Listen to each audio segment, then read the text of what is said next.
Welcome to Money Tales, where money gets personal. I'm Cammie Doder. And I'm Sandy Brager. What happens when a mother and her two daughters sit down for an honest conversation about money?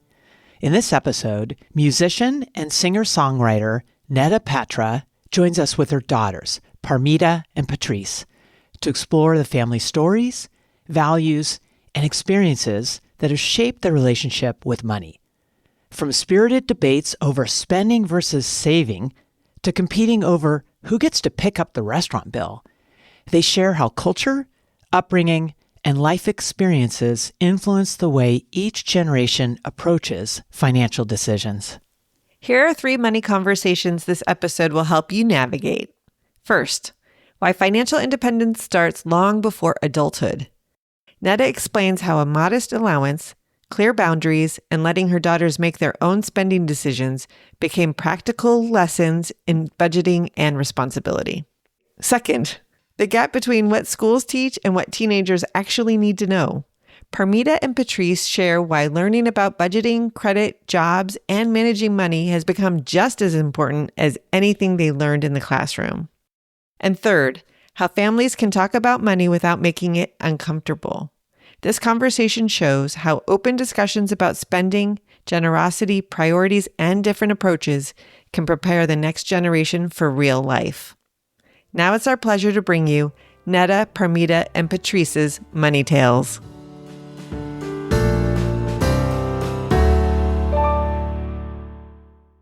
Welcome, Neda Patra and your daughters, Parmeeda and Patris, to the Money Tales podcast. It's a real treat to have the 3 of you with us today. Thank you so much. Thank you. It's a lot. Before we kick off, I wanted to share with our listeners that Sandy and I have decided we've been underway with Money Tales for many years, and we're hitting a pause right now. We're going to take a little hiatus, and we're going to spend some time looking at the podcast, analyzing how can we best serve our community of listeners. Really passionate. I mean, this is hard for us to take a break. We love what we do, don't we, Sandy? We love Money Tales. Yeah. So we're open to suggestions. We're evolving. We want to make sure it's really a valuable podcast for those who give us their time and attention.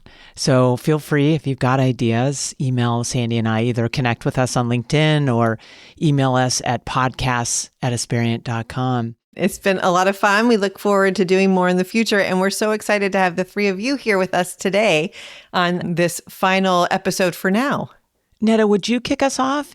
Why don't you, as the matriarch here, why don't you introduce yourselves? Sure. My name is Neda Patra, and I am a musician, also singer, songwriter, and I have a wonderful family. I have 2 beautiful daughters, and we are trying to live our life the way we love it. That's a great goal. Is that the family mission statement? Yeah, that's it. How would you describe that today? Well, at one point in my life, I figured out whatever I was doing it for others. So I don't know what hit my brain. All of a sudden, I paused and I said, listen, it's either I live my life for others or I just get it together and just try to enjoy the very short time I have and do things that I really always wished to do. At one point, I was a pre-med and wanted it to go to medical school or dental school. But meanwhile, I knew that music is with me. And obviously parents always want you to make money in future. And it was all about the security of how you can support yourself. So right along with my studying as a pre-med, I started taking classes that I like to actually live my life and get myself surrounded with. So at one point after I graduated, getting my master's, I figured out, you know what? I've done what they wanted it to me. From now on, I'm going to do what I want to do for my life, which sometimes I go back and I'm like, maybe I should have just done this when I was 17, when I was 18, when I was my daughter's age, to basically focus on the things that I really love. But, it's never too late. It's never too late. I love to travel, as you guys know. And that's part of my mission in life to whatever I do, I have the traveling going. I'm trying for these two to kind of get it a tradition of once a year traveling. We always love these backstories of understanding where we learn about money. And it sounds like your parents were encouraging you, Neda, to pursue a more, I'll call it traditional, become a doctor. That was a pretty common conversation in our family, and no one became a doctor. Tell us about the conversation you had with your parents when you decided to become more focused on music. Yeah, well, I lost my dad when I was 16. So prior to that, sorry. and I entered college when I was 16. So I started realizing prior to that, because my dad's family and my mom's family, they were all engineers and doctors. So they kind of we had some artists in my mom's side family that were very focused, and they were great musicians. But the focus was, we need to get the tradition of education going, and we need to pass it on. And that's the way it kind of works. I remember when I was 18, I kind of believed in what they said, because they constantly were talking about that and how capable I am. I knew I'm capable, but I was afraid if I pursue more going to dental school or to medical school, then I will lose my passion of what I'm doing, because then I have to be really focused. And that's not an easy field to be in. I kind of started feeling that by the time I was, I think, 18 years old. But it was too late. I was already in the middle of my college. I'd taken so many, different classes and units. I didn't want to give it up and start all over. So I just continued with that. Around 18, I knew. When I was Parmeeda's age, I kind of knew what I want to do, really. Parmeeda, how does it feel to hear your mom talking about her story, and how are you thinking about money right now in your life? Well, to start, I grew up in a very fortunate environment. Like my parents worked very hard to get to where they're at. So obviously I didn't have as many struggles or challenges that she had to go through, which I'm also very grateful for. And to be honest, I didn't understand the concept of money until very recently. So especially now that I'm going to college, I've started realizing that money's actually really important, and it's not something to just $20 is nothing. No, $20 is something, and I'm kind of navigating that as my transition period goes on.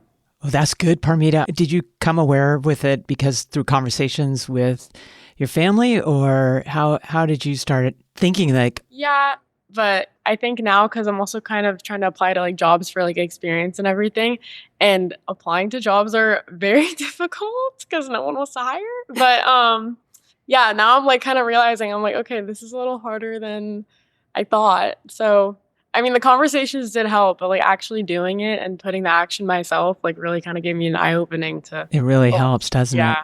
Yeah. And what about you, Patrice? How are you thinking about money as a teenager? I agree with Parmeeda. We did grow up very fortunate, thank God. But I want to actually be a doctor. I want to go the pre-med route. But also, I've been inspired by that, with that side from my dad. So I want to kind of follow in his footsteps. We need more doctors, of course. We need all sorts of people. Medical school, it's long and hard and expensive. Yeah. Does that doesn't deter you? You feel like this is your right path?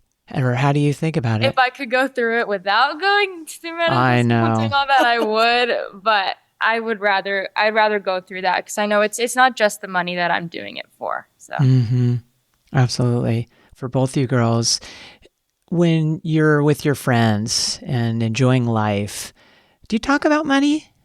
Not really. No.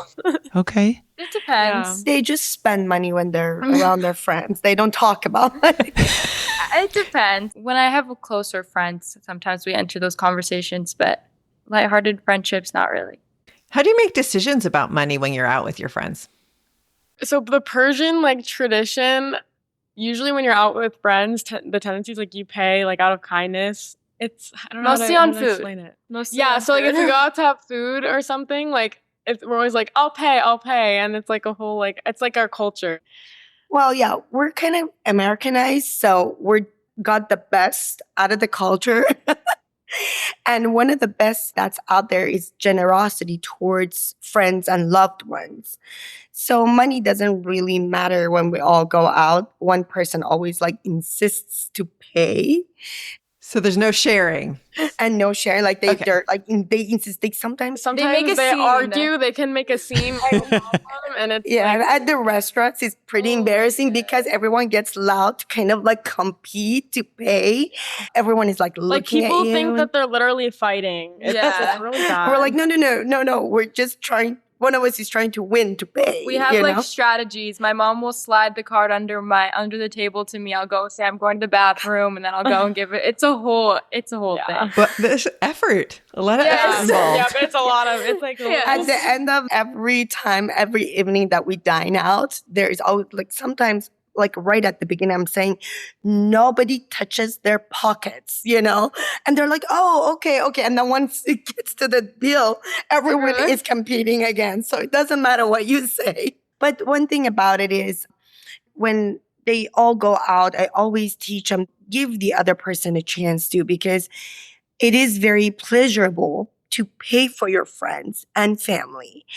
But if you do that all the time, that it will loses its value. Think of the other person wants to feel the same way, and let them always get that good feeling of, treating loved ones. I think it's beautiful. And I love this idea of it's a mindfulness around, I can't always take the good of this generosity. I need to share that feeling. Neda, tell us about raising these two amazing girls and demonstrating and also talking about your family's values, and particularly around money and this generosity. Would you share some stories with us? Sure. I always worried about their lifestyle because pretty much every time from when they were very little, sometimes they didn't even ask for, toys, and we would just buy it because we wanted them to have that toy. So it got to a point that we were like, our kids don't like when we would take them to Toys R Us, they wouldn't cry or demand a toy because they had things that they didn't even want. So at one point they were filled with all these toys.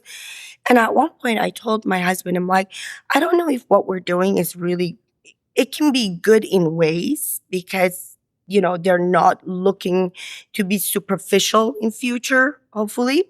But at the same time, they are going to get to a point that might not be able to, buy things for themselves in future or have anything that they want. And we're putting them in a bad position. They need to kind of understand the world. It's not all about, material and things that it's around us. We're all great consumers, especially in the United States, where you get outside of this country, you see how people are calculating every penny, where we're just spending as if we spend our money before we earn it. This is our culture. This is how we got it. So I got to a point when they were in middle school, I started giving them like some sort of an allowance, and not too much, to the point that if they want to, grab something to eat with their friends, and if they want to, not their, like, for instance, necessities, like I told them I would buy your, things that as a parent, I need to buy it for you.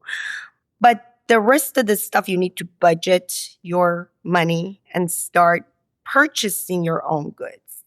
So from middle school, they started to kind of learn how to manage their money. And sometimes they would come and say, oh, my friends have this much money and that much money, and we don't have, our allowance is very little compared to the rest of the kids. And I'm like, because they probably have to use the whole budget for everything, but you guys were still helping you guys. I never, kind of budged into giving them more money, and I kept them that way. And I think they did a pretty good job. I have to be honest, the little one more than the older one, because she's not a smart shopper. She tends to buy everything full price. And my little one is actually a smart shopper because that's what I do. I'm like, because I learned this when I was 16. I used to work and go to school and take care of myself. I was completely independent. And that's how I learned. To this day, no matter how much financial comfort we have, we need to be smart in, how to shop and value money for what the way. I mean, we earn it, but it's not easy to earn money. We have to work hard for it. Therefore, we need to value our spendings and what we need. So let's talk about that for a moment, because it's not uncommon to see siblings who have different behaviors around money. There's a lot of different theories on how to spend money. So I'm curious, let's start with you, Patrice. When you're spending money, when you find something you like, what's going through your mind and how are you deciding if you're going to make the purchase or not? When I first find something, if I really, really like it, I have to love it for me to buy it. And then I have to think logically, am I going to wear this in the future or am I going to use this a lot? But also I think because our parents, we had so much growing up, to me, material is not that important. It's not one of those long-term goals for me. I feel like I've learned to have different priorities rather than buying this handbag or that pair of shoes. To carry that on for a moment, what are your priorities? What's most important to you at this moment in your life? Right now, just doing as best as I can in school and living in the moment. I don't really care that much about what I'm buying or what I'm wearing or what I how expensive, but my clothes, how expensive they are. It sounds like preparing yourself for your future is kind of where you have your mind. And what about you, Parmeeda? Priority-wise, yeah, I also focus on school, but when it comes to spending, don't leave me in a shopping center for too long, or I'm going to buy the entire shop. I like a lot of things. I don't know. I'm more the money waster, but That's got judgment to it. We aren't going to put any judgment on it. yeah, I'm not going to lie. I spend the credit card more than I should, but Yeah, say more about that. What is it about spending that makes you happy? if something makes you happy, I don't know, it helps. I'm not saying go buy everything, but my perspective is changing more the more that I have to do things on my own as well. So I'm wait, maybe I took this a little too much for granted. I don't know. Usually when I go in shops, if I see something I love, I don't even care about the price. I just grab it. But other than that, the more time that I'm trying to do things on my own and get jobs and try to make my own money, I'm doing little side hobbies. It's a lot harder for me. So now I'm kind of being more resourceful. So I've gotten a little better on that. That's great. Yeah. She's starting to control her, desire of purchasing, because at one point I always told her, I'm like, you need to have a limit. You have to put you have to draw a line for how much money you need to spend. Because once you get this, you're oh, now I want this one too. Oh, it would be so cute if I have that pink shoes as well, that pink purse. Yeah, you can just go on and on and on and it will never stop. So she's trying to work on herself to kind of draw that line. And I think I'm going to let her be more independent. She's going to college. I told her it's best for her to find a job, and I won't actually pay her for some of her needs. She needs to make that money. I mean, it can be food. So there's a graduation of this idea from high school, maybe, or when you were younger, of having an allowance. Now you have more skin in the game in terms of your spending. Yeah. And how does that feel to you? It's more humbling, I would say. I mean, also in general, I think the healthiest relationship with money is when you can enjoy, you can enjoy without being controlled. I don't know, if you spend money on things you genuinely like, you should have limits. I'm kind of balancing both. I need to have limits, but also I enjoy it, but I need to kind of draw a line. But I do realize that now that I'm actually stepping foot into the real world and how hard it actually is, and me taking everything for granted, I should be a little more appreciative. And I'm going to share something we just recently went through with her. When we were out on a trip. At one point, she was I'm not like your mom. I'm not like you, Mom. And I'm like, what? So you go and you go shop around, find a better price and best price. I don't waste time on doing that. I'm like, and what do? It's like, I buy 3, but I go get the best quality and the most expensive. Okay. You can go buy. I'm like, Okay, I think quality is also important. That's what I'm getting at. Like, obviously, I don't want to waste my money. I'd rather spend more to get like a better quality, longer use, like longer term item. Like, I would much rather spend my money on that than like something that's made of 100% plastic, and I'm just, it's gonna get old in like within 5 months. Yeah, just for an example, when we were coming back from our trip, the whole luggage, we had an extra luggage for all 4 of us, Dad, me, and Parmeeda and Patris, and her purchase were like 4 or 5 purchases, but it was the most expensive purchase of the whole luggage. The entire luggage. We're just sitting there and we're like, she's like, I only bought 5 things. You guys bought so many things. I'm like, yeah, that 5 things, actually took the whole luggage price up, I have to share that my husband and I were just this past weekend talking about what you just brought up, Parmeeda, and this idea of buying quality. And there's this balance. I mean, this is life, right? I tend to more go for the lower cost item, but then it falls apart on me. And I know I've got some things that I did spend some money. I take better care of it and it lasts longer. And so my husband and I were just talking about this balance of maybe we don't need to overspend, but investing in these items that do last longer. And we talked to a guest who had been in Italy, and she was sharing that that's a cultural thing. Spend money, but you don't have to buy this trendy item. It stays with you. So I'm curious, though, this is such a great story as you 3 are talking about your experiences from growing up. I'm just curious, do you feel you learned through your schooling how to budget, how to think about money, how to invest money? Did they talk with you in a traditional sense of education? Honestly, No. our school did not teach us much about financials and everything, which I think is not good. I wish they did. Yeah, I wish that they taught more about how to live your life outside of like after high school, and like how to budget and how because I'm coming out of high school not really having much knowledge on it. And I think it's really important. They never taught us how to write a check or how to do anything. Like, you're doing history, you're doing science, you're doing math, but like some of those subjects end up not really matter. Like, they don't really matter after high school. So I would have rather had those like real life lessons and like classes about how to live your life properly and not like go into debt or go into any sort of like money issues or anything, rather than learning I wouldn't say they're unnecessary. Like, obviously it's important to be educated, but I think that at the same time, they should also kind of prioritize a lot of life learning and like a lot of how to live your life properly and be successful than kind of, well, especially as we all know, schooling here, if you want to go like to college, it's expensive. And it is a lot of money that they need to pay off at the end of the, once they're working and they're able to make money. And if they don't learn that management and how to manage that, it would be difficult afterwards. That's right. How are you guys learning that if it's not happening at school?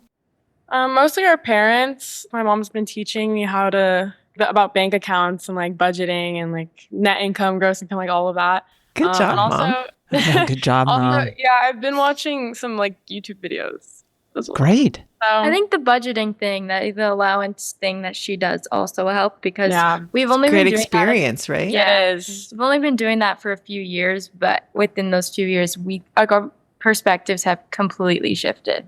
Yeah.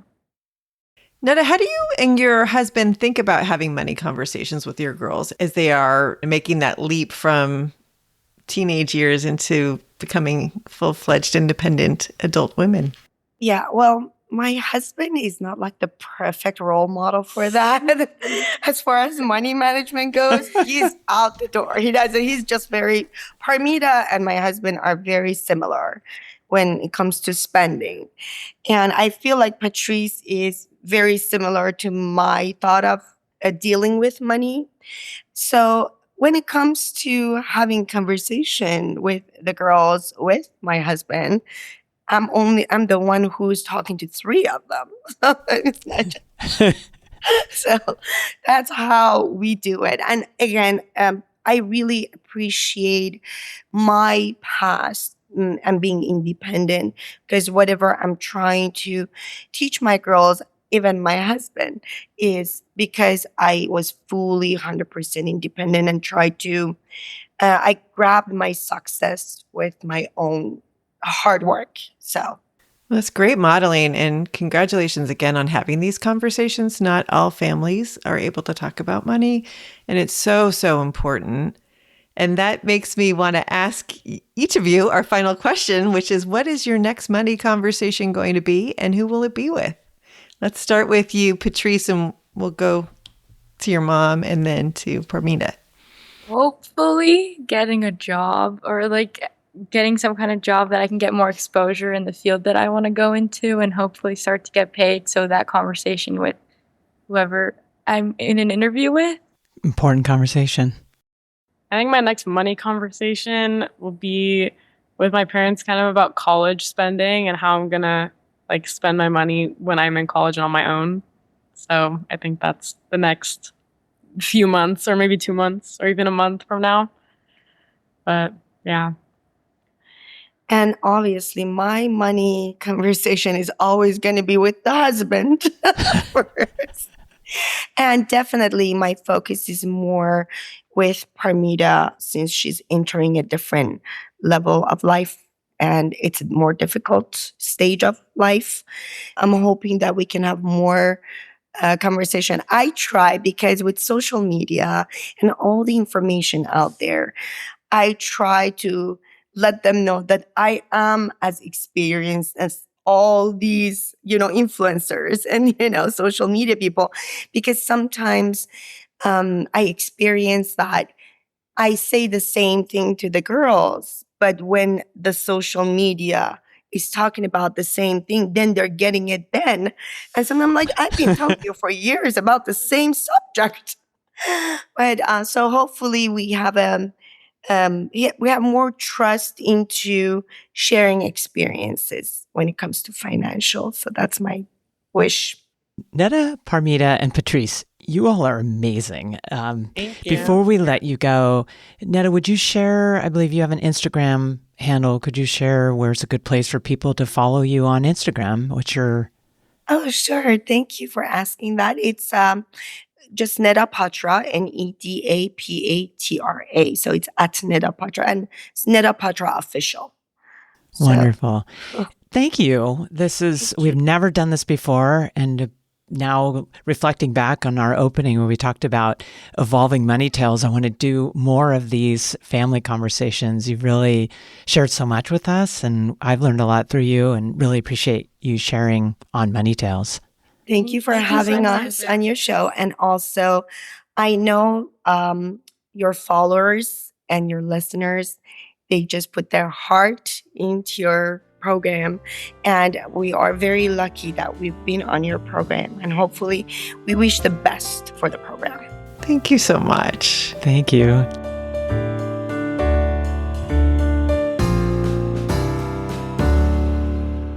What a fun and delightful conversation with Neda, Parmeeda, and Patrice. Sandy, we've never done this before. We haven't, and we didn't talk about it on the show, but they came to us in a very special way.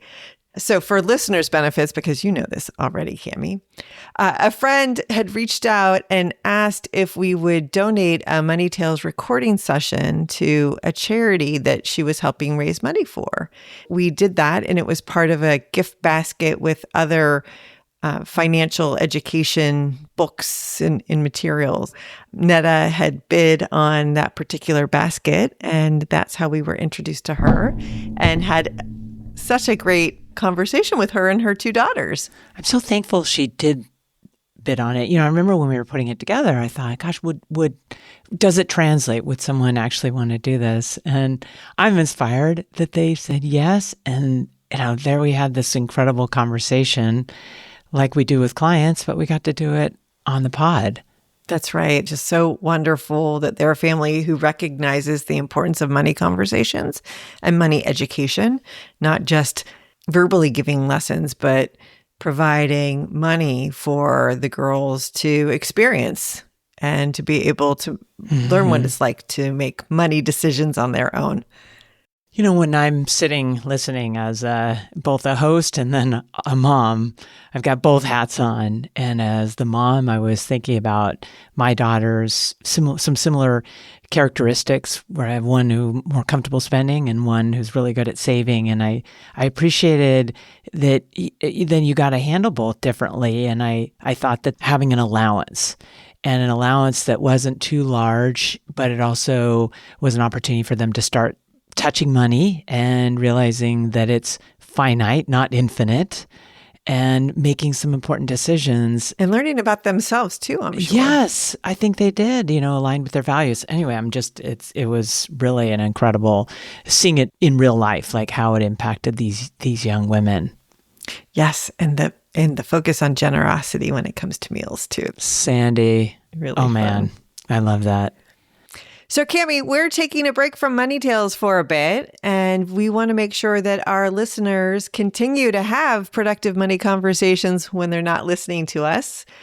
There is a whole host of other Money Tales episodes, so feel free to dig into the archives while we're away. Otherwise, we want to encourage you to have these money conversations, and we'll leave you with 3 tips on how to do that. 1, be curious, vulnerable, and a genuine listener. I love that. Money conversations require all 3 of those things: curiosity, vulnerability, and the true desire to listen to what the other person is saying, as opposed to listening for your opportunity to jump in and speak. I love that, Sandy. Tip number 2, Cami's favorite: this is not a one and done situation. Take the pressure off. We build money conversations over time. Chip away at them. The beauty lies beneath. Just chip away. Absolutely. And tip number 3, if you're not sure where to start with the other person's backstory and go deeper and deeper to learn how their young experiences with money have had an influence on their lives. Important stuff, Sandy. Thanks for that reminder. Everyone wants to talk about money. They do. Even if they think they don't. Sometimes it doesn't even come in the word money. It comes through other words. It's so important. What a treat. Thank you, Sandy. This is just a break, and we look forward to picking back up in the future. Yes. Thank you, Cami, and thank you to our listeners. We hope you enjoyed this Money Tales conversation. If you did, please make sure you share it with friends and other people who would benefit from it.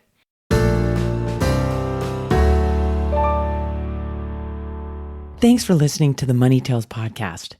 If you've enjoyed this episode, share it with someone you think would benefit from listening, and leave us a review on your favorite podcasting platform. Your ratings and reviews help more people find our podcast. If you're inspired to gain clarity and peace of mind about financial matters, don't hesitate to reach out to our team at Aspiriant. Go to aspiriant.com/start a dialogue. Or you can email Sandy and me at podcasts@aspiriant.com. See you next time.